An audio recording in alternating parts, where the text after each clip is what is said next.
Hello everyone, welcome to my channel Investments with Pankil. I am certified financial planner from SPSB India. I am AMFI registered mutual fund distributor and APME registered PMS distributor. So today's guest is very important. He is Mr. Mihir Vora. He is the CIO of Trust Mutual Fund in India. Mihir has more than 29 years of experience in the fund management.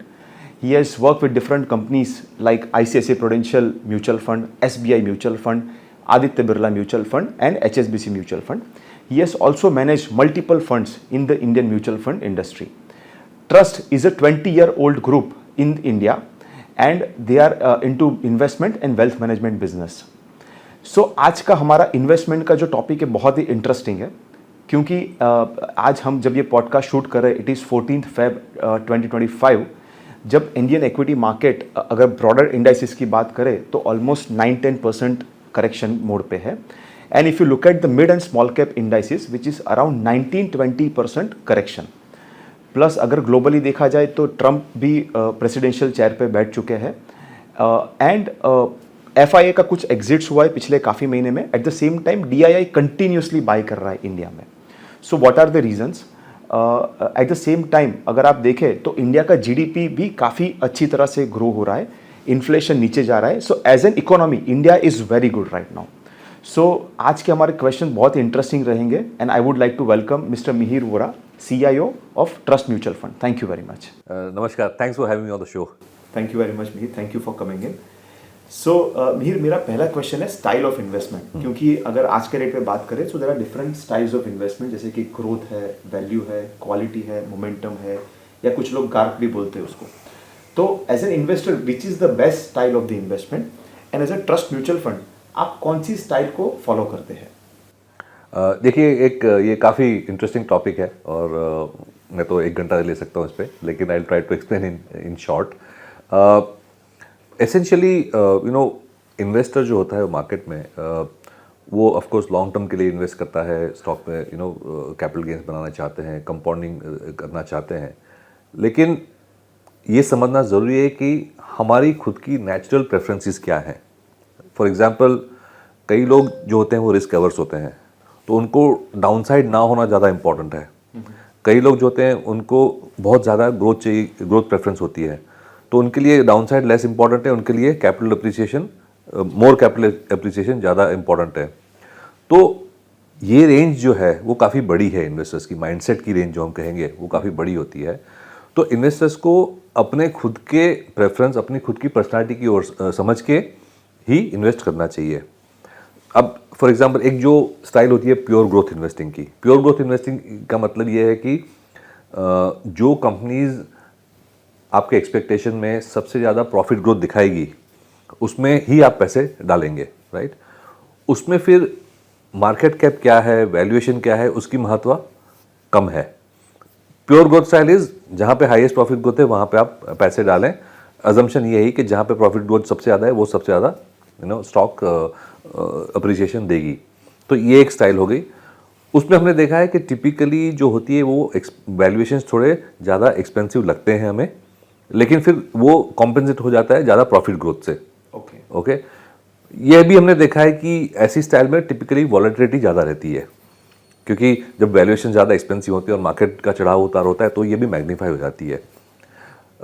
दूसरी एक style value style होती है, जहाँ पे investors stocks को इस तरह से देखते हैं कि भाई इसकी डाउनसाइड क्या है, क्या इसका वर्स्ट केस में भी डाउनसाइड बहुत कम है, क्या अपसाइड नहीं आए और या तो देर से आएगा तो चलेगा, लेकिन हमें कैपिटल खोना नहीं है.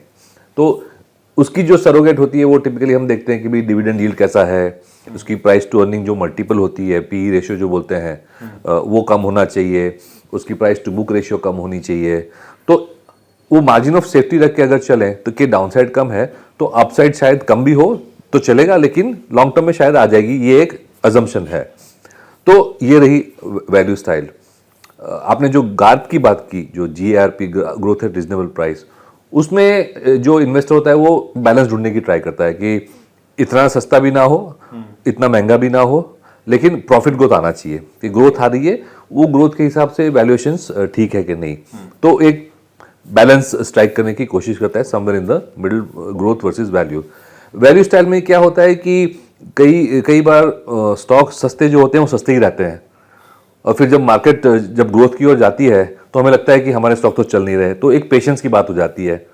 ग्रोथ साइड का रिस्क ये है कि जब स्टाइल बहुत फैंसी में हो जाती है तो वॉलेटिलिटी बहुत ज़्यादा बढ़ जाती है, तो वो वॉलेटिलिटी आप स्टमक कर पाओगे कि नहीं, वो भी एक इश्यू होता है। तो मेरे ख्याल से थोड़ा और स्टडी करना चाहिए खुद से, लेकिन क्लियरली समझें कि जो स्टाइल्स हैं वो किस तरह से बिहेव करेगी डिफरेंट मार्केट कंडीशंस में टिपिकली।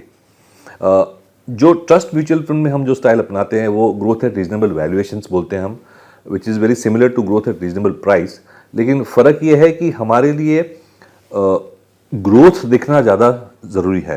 तो अगर स्टॉक में हमें ग्रोथ एक्सपेक्टेशंस आ रही हैं प्रॉफिट ग्रोथ की, तो ही हम उसे कंसिडर करते हैं टिपिकली। और अगर हमें ग्रोथ दिखती है फिर हम उसको अप्रोप्रिएट वैल्यूएशन देते हैं, और फिर देखते हैं कि वैल्यूएशन हम जो दे रहे हैं स्टॉक को वो मार्केट कैप से ज़्यादा है कि कम है। उसमें भी एक जो मैं कहूँगा फाइनल पॉइंट ये है हमारी वैल्यूएशन मेथोडोलॉजी का, वो हम कहते हैं terminal value investing. Terminal value investing का मतलब ये है कि हमारी जो अप्रोच है वो ये देखना ट्राई करती है कि ये जो स्टॉक जिसमें हमें ग्रोथ तो दिख रहा है, लेकिन ये जो ग्रोथ की आयु है, जो ग्रोथ के रनवे की लंबाई है, वो कितनी बड़ी है, कितनी लंबी है। तो अगर हम ये तय कर सके या तो अगर हमारे एनालिसिस या हमारे लॉन्ग टर्म व्यू में ऐसा लगता है कि ये पर्टिकुलर स्टॉक या सेक्टर 2-3 साल ही नहीं लेकिन 5, 10, 15, 20 साल तक ग्रोथ दिखा सकती है, और ऐसे कई पास्ट में एग्जांपल्स हैं। ये बहुत डिफिकल्ट नहीं है अज्यूम करना, श्रद्धा की बात है टू सम एक्सटेंट। बट अगर हमें लगता है कि ये जो ग्रोथ की रनवे है बहुत लंबी है, ये न सिर्फ 2-4 साल ग्रो करेगा लेकिन 10, 15, 20 साल तक भी ग्रो कर सकता है, तो उसमें क्या होता है कि जो आज या कल या नेक्स्ट अगले 3-4 साल के जो प्रॉफिट्स है और प्रॉफिट की जो ग्रोथ है 3-4 साल की, उसकी महत्वता कम है। क्योंकि करंट जो मार्केट कैप जो होता है स्टॉक का, उसमें अगर ये जो high growth stocks and sectors होते हैं उसके हम नेक्स्ट 2-4 साल के प्रॉफिट्स की भी हम टोटल करें तो very small portion of the market cap explain कर पाएंगी। तो जो high growth stocks and sector में जो मार्केट वैल्यूएशन देती है इनको, वो ग्रोथ की लंबाई को देख के देखती है। ओके, फिर हमें ये डिटरमिन करना होता है कि हम ये बिलीव करते हैं कि नहीं। तो ये जो 5-7 साल के बाद के प्रॉफिट्स की जो वैल्यू है उसको बोलते हैं हम टर्मिनल वैल्यू। और high growth stocks and sectors में क्या होता है कि जो आज की जो मार्केट कैप है, सपोज कोई स्टॉक की मार्केट कैप 10,000 करोड़ है, तो कई बार ये होता है कि 10,000 में से नेक्स्ट 3-4 साल के प्रॉफिट्स की जो सम टोटल है वो सिर्फ 500 या 700 या 1000 करोड़ होती है। तो 70, 80, 90% जो मार्केट कैप है वो लॉन्ग टर्म प्रॉफिट ग्रोथ की वजह से आती है। तो फिर ये तय करना बहुत इंपॉर्टेंट हो जाता है कि हम ये बिलीव करते हैं कि नहीं, हमारे व्यू में ये पॉसिबल है कि नहीं। सो आइडियली हमें क्लाइंट का थॉट प्रोसेस एंड फंड का थॉट प्रोसेस, वो दोनों को मैच करना बहुत जरूरी है। बिल्कुल, बिल्कुल। स्टाइल ऑफ, बिकॉज अगर क्लाइंट लेट्स से के मोमेंटम है और अगर हम ये ग्रोथ वाला देते तो अगेन कहीं ना कहीं मिसमैच एक्सपेक्टेशन, खास करके वैल्यू और ग्रोथ में बहुत फर्क पड़ जाता है, कॉन्ट्राडिक्ट होता है। Okay, thank you Mihir, thank you very much. Okay, so Mihir, अभी फंड साइज को लेके बहुत सारे क्वेश्चन आते हैं मार्केट में कि जब इन्वेस्टमेंट अगर कोई इन्वेस्टर करता है तो अगर बड़ा फंड साइज है तो उसको नेविगेट करना फंड मैनेजर के लिए काफ़ी बार एक चैलेंजिंग हो जाता है। So what is your thought, investor को छोटे फंड साइज में इन्वेस्टमेंट करना चाहिए, मीडियम साइज या लार्ज फंड में इन्वेस्टमेंट करना चाहिए? देखिए, इंडियन मार्केट जो है अभी काफ़ी बड़ी हो गई है। ओके, फॉर एग्जांपल अगर हम 5-6 साल पहले देखें तो जो सबसे बड़ा स्मॉल कैप स्टॉक था उसकी मार्केट कैप करीबन 7-8 हज़ार करोड़ थी। आज अगर हम देखें स्मॉल कैप, जो सबसे बड़ा स्मॉल कैप स्टॉक है वो करीबन 25 या 30 हज़ार करोड़ का मार्केट कैप हो गया है उसका। ओके, तो साइज बहुत बढ़ गई है। 5 साल पहले मैं अगर देखूं तो 2000 करोड़ से ज़्यादा मार्केट कैप वाले स्मॉल कैप स्टॉक्स कितने थे, तो करीबन 200 थे। ओके, आज मैं देखूं 2024-25 में तो ऐसे 800 स्टॉक्स हैं जिसकी स्मॉल कैप स्टॉक्स जिसकी मार्केट कैप 2000 करोड़ से ज़्यादा है। तो एक तो मार्केट काफ़ी वाइड हो गया है पहले के कंपैरिजन में। सेकेंडली ये भी हुआ है क्योंकि over the last 20 years mid and small cap number of stocks भी बढ़े हैं और मार्केट कैप भी बढ़ी है। तो 20 साल पहले स्मॉल और मिड कैप जो स्टॉक्स थे ना, वो मार्केट के सिर्फ 20% थे मार्केट कैप के, Okay. टोटल मार्केट कैप के। हाँ।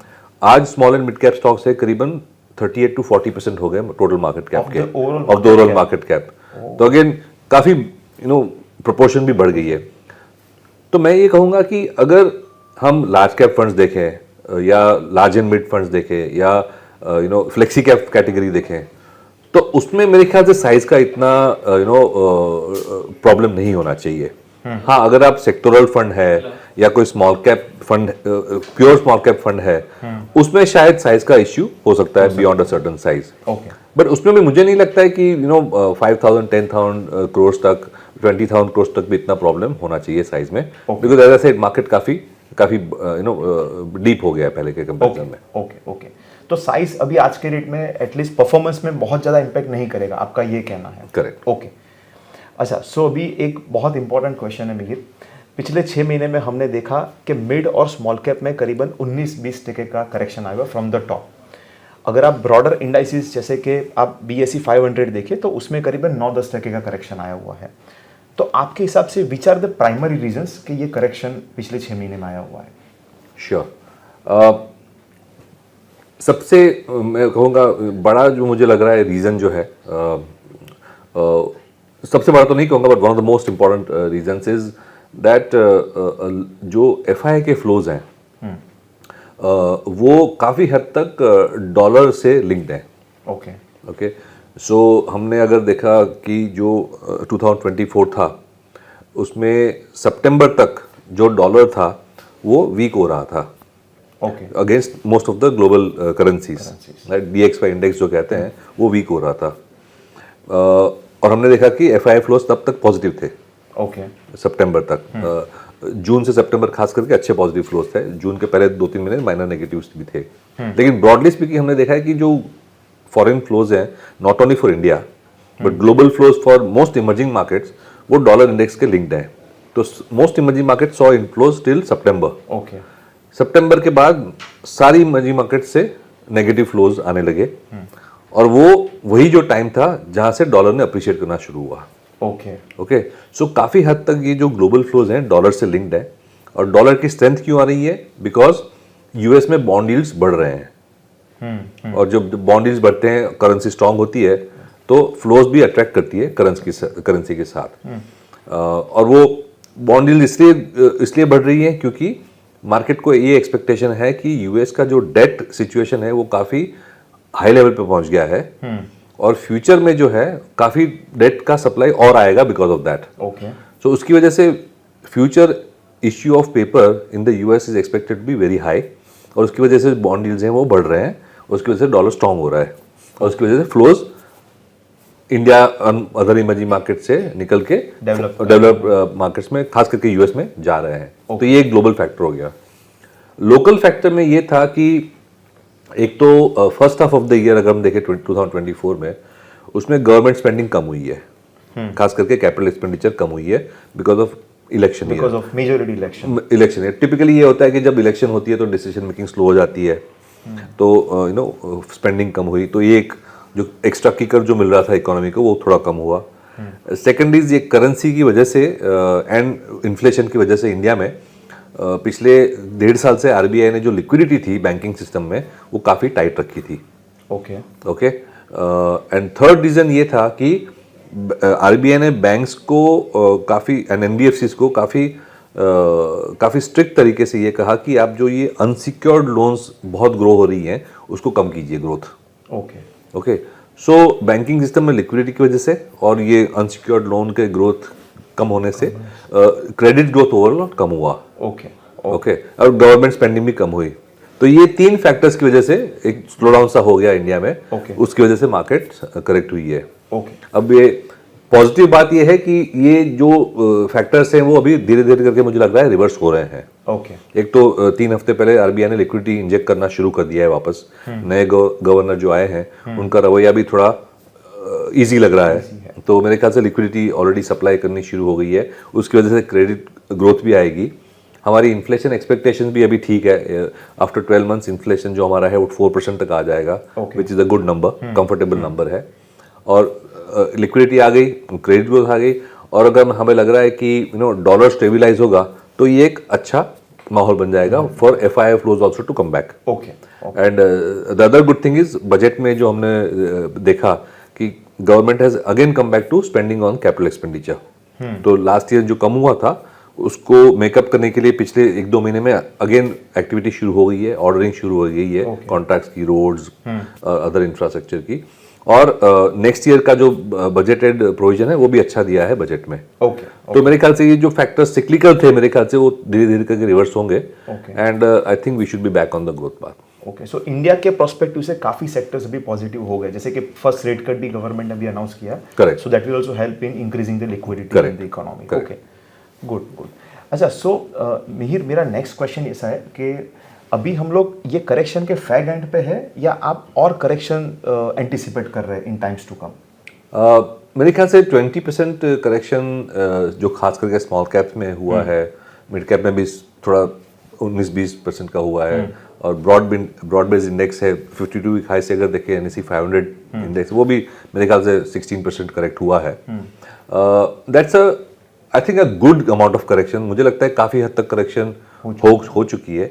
बस एक ये अगर डॉलर स्टेबलाइज होता है, और अगेन गुड पार्ट इज पिछले 3 हफ्ते में मैं देखूं तो जो DXY इंडेक्स है जो बढ़ के 110 तक पहुंच गया था, लो उसका ऑलमोस्ट 100 था, तो 100 से 110 हुआ था, वो 110 वाला 100-7.5 हो गया है ऑलरेडी। ओके, तो अगर ये स्टेबलाइज भी हो जाएगा तो मेरे ख्याल से situation will be better. Okay okay. और काफ़ी लोग अभी ऐसा बोल रहे हैं कि we are still over value, जैसे कि अभी मिड और स्मॉल कैप इंडेक्स में हमारा 19-20% का करेक्शन है, ब्रॉडर इंडेक्स में करीबन 9-10% का करेक्शन है, तो काफ़ी लोग बोल रहे हैं we are still over valued in this market. So what is your thought? मुझे इतना ओवर वैल्यूएशन नहीं दिख रहा है। ओवरऑल अगर देखें तो जो लार्ज कैप इंडेक्स है उसकी 1 ईयर फॉरवर्ड जो वैल्यूएशन है करीबन 18-19 प्राइस टू अर्निंग्स मल्टीपल आ रही है। ओके। जो स्मॉल कैप इंडेक्स है उसकी करीबन 22 जितनी आ रही है 1 year forward earnings multiple.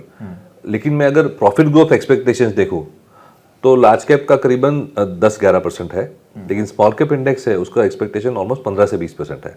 Okay. तो थोड़ी जो प्रीमियम हमें दिख रही है स्मॉल कैप इंडेक्स की वो हायर प्रॉफिट ग्रोथ की वजह से भी है। Okay okay okay.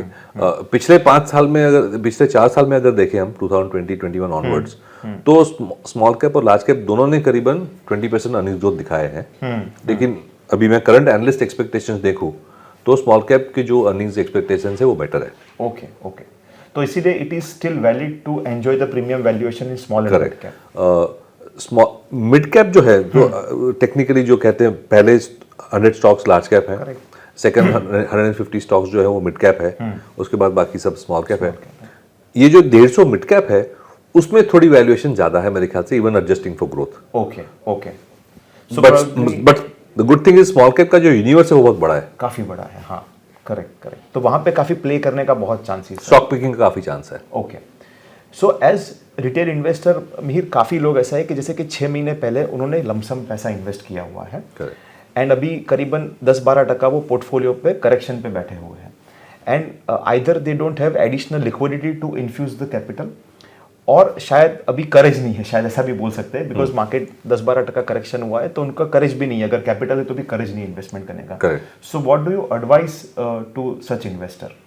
देखिए, करेज तो कभी खोना नहीं चाहिए, बिकॉज जब हम इंडिया में इक्विटी में पैसे डालते हैं तो इंडिया स्टोरी को बिलीव करके ही चलते हैं। और मैं अगर पिछले 25 साल की बात करूं, 20 साल की बात करूं, लॉन्ग टर्म अगर देखूं तो इंडिया ने बिल्कुल डिसअपॉइंट नहीं किया है। ओके। तो इंडियन मार्केट्स जो है पिछले 25 साल में even in dollar terms have given better returns than the US markets. Okay. It's the best performing market in the world even in dollar terms, long term में अगर देखूं तो ये एक तो बड़ा डेटा पॉइंट है। The only index which has done as good as India in the long term over 25 years is the Nasdaq index, और वो country index नहीं है, वो सिर्फ टेक्नोलॉजी स्टॉक्स का इंडेक्स है। तो एक जो Nasdaq है उसी ने अच्छा किया है कंपेयर टू इंडिया। बाकी इवन मैं डॉलर के लिए एडजस्ट करूं तो India has been the best performing market in the world for last 25 years। ओके। सो ये ये बेसिक अजम्पशन जो इंडिया स्टोरी का है और बेसिक बुलिशनेस जो है इंडिया स्टोरी की, वो तो बिल्कुल छोट इंटैक्ट है, उसमें कोई दो राय नहीं है। ओके। रही बात अब क्या करें, तो मेरे ख्याल से ऑलरेडी इन्वेस्टेड हैं तो लॉन्ग टर्म के लिए होल्ड तो करना ही है। एंड अगर चांस मिलता है तो SIP भी शुरू करनी चाहिए अगर SIP शुरू नहीं की है तो, ओके बिकॉज हमने देखा है कि लमसम वर्सेस SIP में अगर हम रिटर्न देखें तो लमसम में थोड़ा टाइमिंग का एलिमेंट आ जाता है, लेकिन SIP में तो टाइमिंग का एलिमेंट भी हम रिमूव कर देते हैं, राइट। और हमने देखा है कि SIP रिटर्न्स चाहे आप मार्केट हाई है तब शुरू करो या मार्केट लो है तब शुरू करो, बट अगर 10-20 साल का 15 साल का हम SIP का रिटर्न देखें तो ज़्यादा फर्क नहीं आता, क्योंकि आप हर लेवल पे कर रहे हो, हर लेवल पे बाइंग कर रहे हो। ओके, तो इन अ समरी ऐसा बोल सकते हैं कि जो 6 महीने पहले इन्वेस्टेड है 10-12% करेक्शन पे बैठे हुए, either they can stay put अगर उनको ज़्यादा पैसा नहीं डालना है, और अगर वो लोग उसमें थोड़ा सा SIP ऐड कर सकते हैं या STP ऐड कर सकते हैं, that is a good for them. Okay, and आप काफ़ी जो ऐसे SIP इन्वेस्टर्स हैं हमारे कि जो कंटिन्यूसली SIP कर रहे हैं, तो अभी उनको ये मार्केट में जब ये करेक्शन है तो they should stop the SIP? बिल्कुल नहीं, SIP का मतलब ही ये है कि आप हर लेवल पे और हर टाइम पे मार्केट में रहें। ओके, जो वेटरन्स है वो कहते हैं कि इंग्लिश में अगर मैं कहूँ तो it is not important to time the market, but what is more important is time spent in the market. Okay, So timing the market is much less important than time spent in the market. Okay, so they should stay put. Stay अगर put, SIP है absolutely. तो they should continue. बिल्कुल। Lump sum invest किया है तो they should continue for long term. देखिए SIP का अगर हम एक कदम पीछे रख के सोचें कि हम SIP क्यों किया था, तो SIP का जो कोर फिलॉसफी ही ये है कि आप वॉलेटिलिटी को इग्नोर करें, वॉलेटिलिटी को राइड करें और एक डिसिप्लिन प्री डिटरमिन्ड अप्रोच करके इन्वेस्ट करें। ओके, ओके, अगर आपको टाइमिंग ही करना था तो SIP करना नहीं करना है, ओके, राइट, ओके। तो ये आप, मैं कहूँगा कि आप अपने आप को पहले से ही बांध देते हो, हाँ, ताकि जब स्टॉर्म आए तो आप डरो नहीं। Okay, good, thank you. अच्छा, सो अभी ऐसे जो अभी रिसेंटली हमने जो 20% मिडिल स्मॉल कैप में करेक्शन देखा, या लार्ज कैप में करीबन, या डाइवर्सिफाइड इंडेक्स में 9-10% का करेक्शन देखा है, तो वैसे साल में कितने इंस्टेंसेस आते हैं मिहिर, और probably we should consider this as an opportunity, और अगर लेट्स से कि कोई इसको अपॉर्चुनिटी की तरह से देख रहा है और अभी इन्वेस्ट कर रहा है, तो जनरली उसका एक्सपीरियंस कैसा रहा है? तो देखिए, मैंने जैसे कहा, अगर आप SIP की अप्रोच ले रहे हो तो कब से शुरू किया, क्या लेवल से शुरू किया, उससे ज़्यादा फर्क नहीं पड़ता है लॉन्ग टर्म रिटर्न्स में। तो ये तो पहली बात ये हो गई। बट अगर आप लमसम का सोच रहे हो तो हमने ये देखा है कि हर 4-5 साल में, खास करके स्मॉल कैप्स में, ऐसा करेक्शन आता ही है। ओके, हर 4 से 5 साल में ऐसा 20% का एक बार करेक्शन तो आता ही है। ओके, आपको 2008 अगर देखें तो बहुत ज्यादा करेक्शन था, but that was a extraordinary situation. Covid time था, वो भी एक्स्ट्राऑर्डिनरी सिचुएशन था, वो अगर छोड़ दें, बट नॉर्मली जो होता है सिक्लिकली, वो 4-5 साल में एक बार ऐसा करेक्शन आता ही है, right. And the point is कि हम ये कहते हैं ना कि it's the nature of the beast. तो जब इक्विटीज में जाते हैं तो ये एक्सपेक्ट करके ही चलना चाहिए हमें कि ऐसी वॉलेटिलिटी तो आती ही रहेगी, और अगर हम वॉलेटिलिटी से डरेंगे तो फिर इक्विटी में नहीं रहना चाहिए, because as they say we want the upside of equity but we don't want the downside और the volatility of the equity, and that is not possible. English में जो कहते हैं ना कि everybody wants to go to heaven but nobody wants to die. तो ऐसा नहीं हो सकता। Very good analogy. So Mihir, अभी ओवरऑल तो हमने करेक्शन की बात कर ली, बट मोर इम्पोर्टेंटली अभी इंडिया के मैक्रो फंडामेंटल्स कैसे दिख रहे हैं? बिकॉज अगर ग्लोबली देखा जाए तो सब लोग ऐसा बोल रहे हैं कि इंडिया के मैक्रो फंडामेंटल्स अच्छे हैं वर्सेस द ग्लोबल।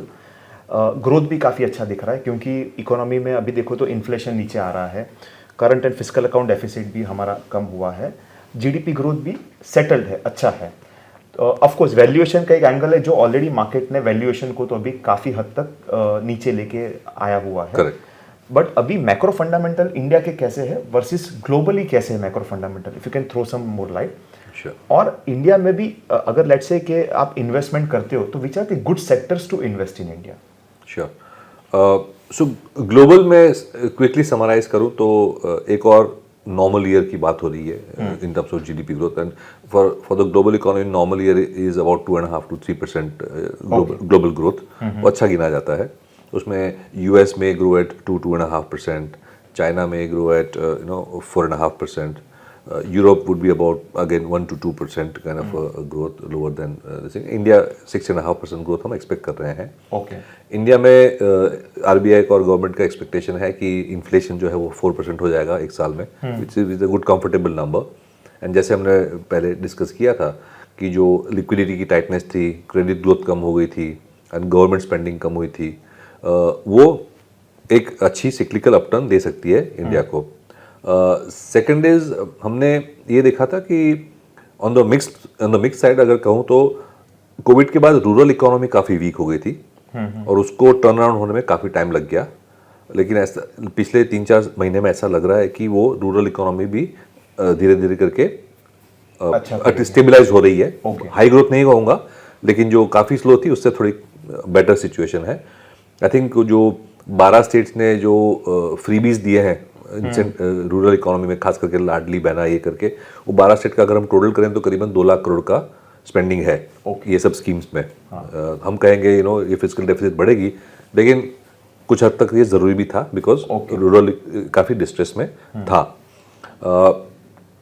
जब रूरल वीक कर रहा था तो अर्बन अच्छा कर रहा था, तो अर्बन कंजम्पशन काफ़ी रोबस्ट था at least post covid and continue to be robust till last year. पिछले 2-3 महीने में थोड़ा अर्बन में लग रहा है कि थोड़ा स्लो डाउन हुआ है और मेरे ख्याल से ये जो हमने फैक्टर्स डिस्कस किए उसकी वजह से ही स्लो डाउन हुआ है. बट ये अगर रिवर्स होगा तो आई थिंक वो भी वापस आ सकता है. तो मेरे ख्याल से इंडिया के लिए एक मैं कहूँगा मॉडरेट ईयर रहेगा in terms of growth, moderate growth, moderate inflation, which is a good situation to be in. तो ओवरऑल मुझे लगता है कि जैसे हमने डिस्कस किया, लार्ज कैप अर्निंग्स करीबन 10%, स्मॉल कैप के अर्निंग्स 15 से 20% अगर आते हैं तो इट्स अ गुड आउटकम. और स्टॉक पिकिंग के लिए इनफ अपॉर्चुनिटीज रहेगी बाजार में. Okay fine. And this is now the last question Mihir. जैसे कि अभी रिसेंटली देखो तो मार्केट ने काफ़ी सारी चीज़ों को वैल्यूएशन में एडजस्ट किया हुआ है बिकॉज ट्रम्प भी प्रेसिडेंशियल सीट पे अभी आ गया है. जो पहले एक्सपेक्टेशन था वो भी ऑलरेडी हो चुका है. And we are also hearing some trade wars also from the Trump side और फ्रॉम द US साइड. तो अभी ये इतना इम्पॉर्टेंट फैक्टर, इतना इम्पॉर्टेंट इकोनॉमी में when there is a change in the presidential seat, तो उसका इंडिया मार्केट के ऊपर, चाइना मार्केट के ऊपर या ग्लोबल मार्केट के ऊपर क्या इम्पैक्ट आ सकता है?